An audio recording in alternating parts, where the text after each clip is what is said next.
O'lganlarning bitta iltijosi bor ekan. Ey Allohim, bir daqiqa bo'lsa ham tiriltirib qo'y derkan. Alloh aytar ekan, nimaga?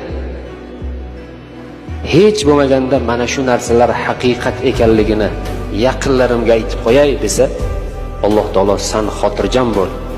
Men ularga aytib qo'yganman. Ularga bitta kattagina kitob tushirib hammasini bayon etganman.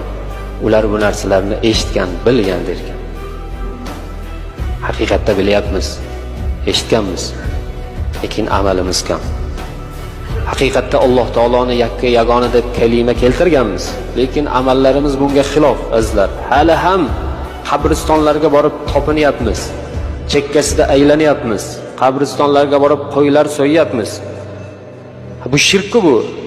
Hali ham borib daraxtlarga iplar bog'layapmiz. Farzand bo'lmasa hali ham borib kimlargadir borib